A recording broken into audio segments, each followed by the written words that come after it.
Welcome. This is episode 14 of the Wi-Fi Chats, the Wise-Mind Fireside Chats.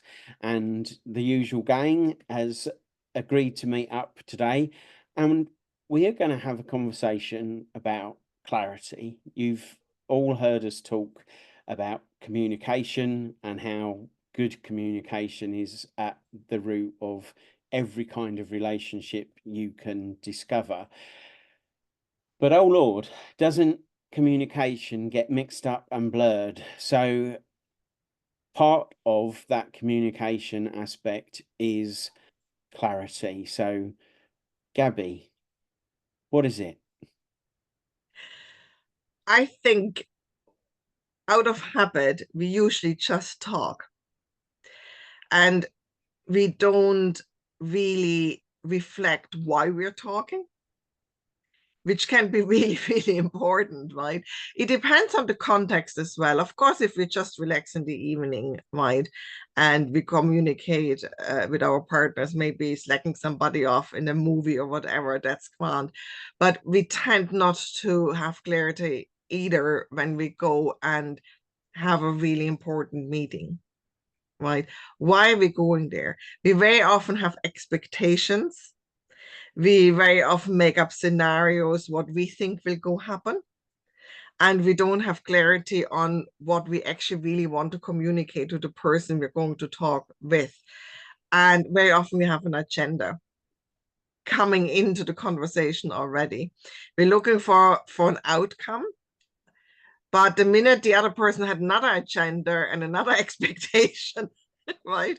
And from the start, it's not clear what really is going to happen or why we're meeting, and everybody just has their own little bubble they're stuck in. That's where usually the communication becomes heated or confused, or people get emotional, and clarity, yeah, helps to prevent those issues.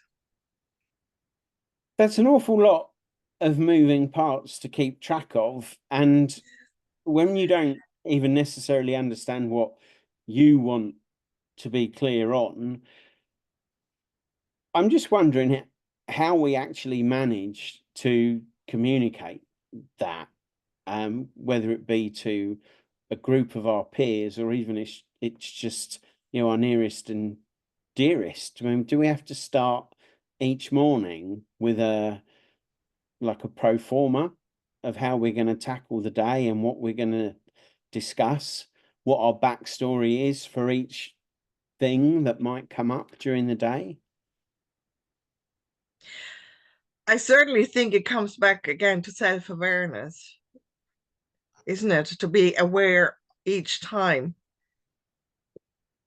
in the moment what's going on or what I'm trying to achieve.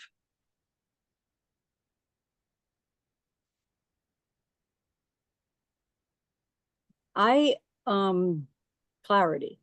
Let me see if I have this clear. With clarity, for me, it's simple. It's being as concise and simple as you can be, right? So sometimes too many words makes what you're trying to say very unclear to whoever it is. You have to be very aware of who the audience is. But like Gabby was saying, I think it's first super important. You have to have an idea of what it is that you're looking to achieve with your communication. So before you even start speaking, it's who am I speaking to? It's sort of like these things that work in the background involuntarily that don't require much work on your part because they should be happening. Who am I speaking to? What do I need for them to know?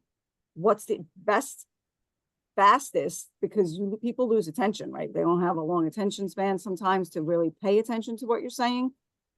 And clean, the most clean way I can get this information across. So I think knowing your audience and having a clear idea of what I'm trying to get this person to understand is priority in communicating with someone. And then asking, was I clear?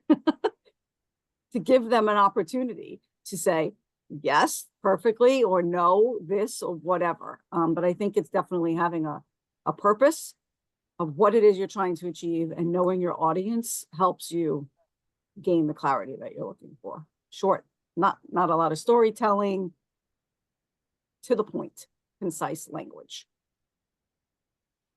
I'm thinking of that model, and I know there's expansions on it, but what you're thinking to say, what actually comes out of your mouth, what the person hears, how they interpret it. But it does go further than that, because of all the things that particularly you and Gabby have mentioned, like the agenda, and you mentioned, what do I need the person to know? But there's also, if you're asking for something, or the person thinks you're asking for something, we all know what it's like. Bit of an assumption there. That wasn't clear, was it? But I open the door to cold callers who want, even before they've identified themselves, I'm like, no, whatever it is you're trying to offer me, I don't want it. I've got no interest in hearing you. But that doesn't just have to be like a cold caller on your doorstep. That can be a conversation with a colleague, could even be a conversation with a loved one. If you don't know, for instance, what a bad night they've had, or how something has been building on. Gabby said we build the stories in the back of our minds. So I'm still kind of wondering if I need to come down every day and speak to my nearest and dearest, and what's happening with you, how are you feeling about all these things that are going on in your life, and set a picture for every interaction of the coming day.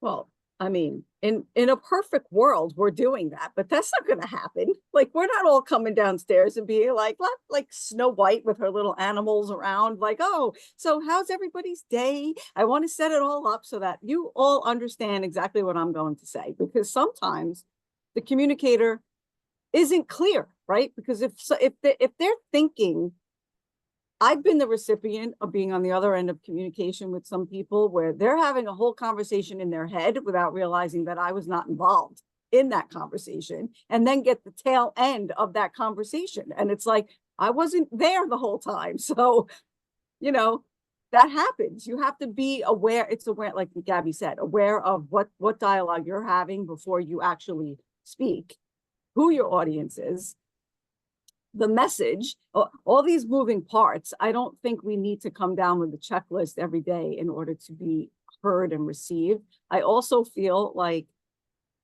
reception of our message, if it's not clear, is super subjective. Like, everybody hears in a different way, and there's 4 of us here. Alec can say something and we all 3 can hear it completely differently and be clear in different levels of clarity within that. So we can't be fully responsible for how every single person we come in contact with is hearing us. It's a personal, we can only take ownership for, what am I trying to say? How do I want to say this? Who am I speaking to? Am I ready to deliver this in the way that it needs to be? Or am I clouded? Kind of thing. I'm totally not coming down with a checkbox of things that I have to have in order before I communicate. So you could sign me out. I'm not doing that. I don't think it's even practical or even possible, because Right. things happen during the day. You cannot pre-plan the day. It doesn't really work that way. I think clarity comes just with a few good communication skills, like really listening what the person is saying, reflecting on what we are going to answer, right? Rather than blurting out things. And I think just not to have an agenda, to be actually open to the person.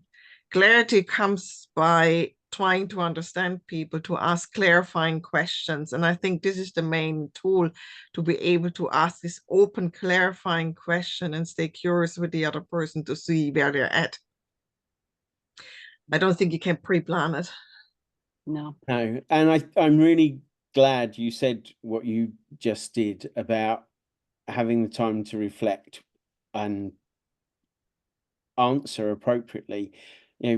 Brett has sat there silently absorbing all this, and is it kind of a cultural thing that we jump in and talk our way into our answer rather than everybody just having a pause. You know, in indigenous cultures, it's very, very common to have lengthy pauses in conversation while people consider and reflect. You know, is that part of the pace of our lives? What do you think, Brett? Give it to us. So are we being clear on what clarity is, right? Yeah, I know there's some cultures that want to connect and see how you are before they start getting into business, right? And start talking about what's important about the day. I know when I go to work, the first thing I wind up doing was asking, how was your night? Just to feel into where they were or where they are today. Like, how was your night? Did you have a good night last night? You know, what'd you do? You know, and they might be like, and they'll blow up like, all right. So he might not hear me very clearly when I offer something, right? So it's just feeling into the other person, and then you kind of have that idea as to how clear you need to be. Because you could say something short, concise, and everybody gets it. But if somebody's preoccupied, something short, concise can be like, huh, what? They weren't with you because they're thinking about, they're distracted, right? So it's just tapping into that other person, whether it's one or a group, right? It's giving them a little bit of time to open up and just say where they're at. I believe. Yeah, I'm not sure I'm really hitting your question exactly, am I? Kind of. You know, I was asking, and this for all of us, obviously, is do we take enough time to reflect on what we hear to make sure that we've understood it correctly, and then to answer what we believe we're responding to, because there is the time constraints and the pressure, and people just want an answer. So, Gabby, you kind of brought that up. Yeah, and you're right, it's cultural as well.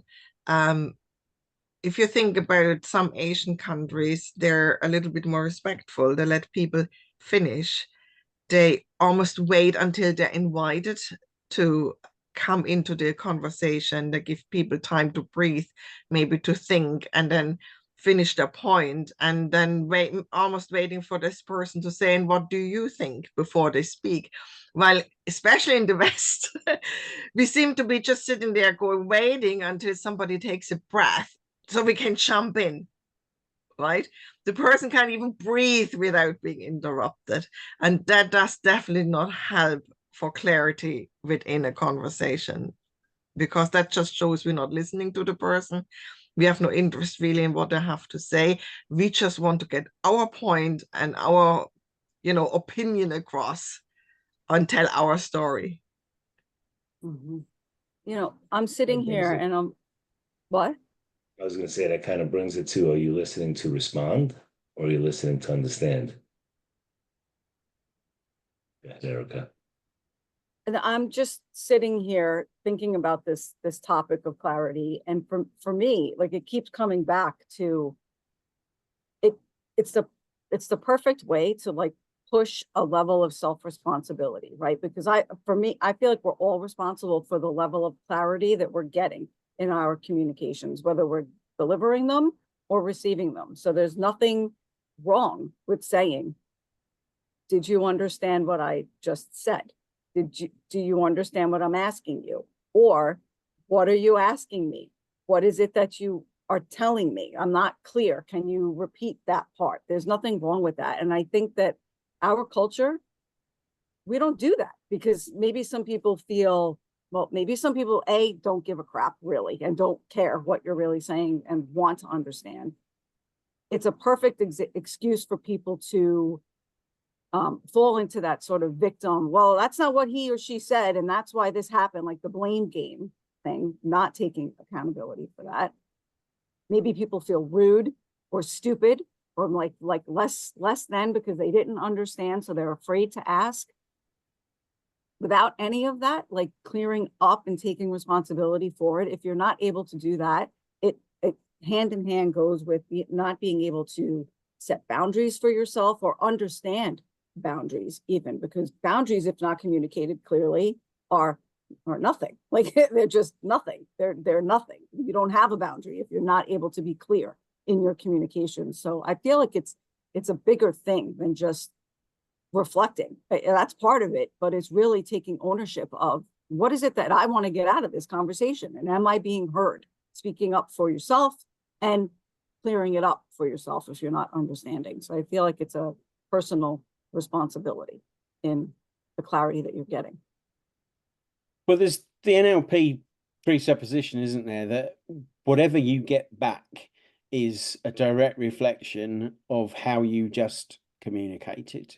So if somebody comes back at you, I appreciate it can also include things like their mood and what's going on for them, but it's a perfect instant feedback loop. What you just said or how you just behaved is going to come back to you, and if you don't recognize whether you were on point, delivered what you were intending to, and take that opportunity to rectify it, it's the start of normally a downward spiral. I suppose it could go upwards. Perhaps it's a reflection of my communication that the spiral tends to go down rather than up. But I mean, I know for myself, I am very aware when I'm not clear. Like I feel it. You can almost be like, did that make sense? Like, was I clear? And I'll follow that up with, did that make any sense? Like, was I being clear there? Because you can tell when you're not communicating clearly. If you're paying attention to the people you're speaking to, you can sort of see it if they're catching it, or if you're writing something, you can see it. If it's not making sense to you, it's definitely not making sense to anybody else. So you have to have some level of awareness in your own, unless you're just verbal, diarrhea out of your mouth, not really making sense of what you're saying.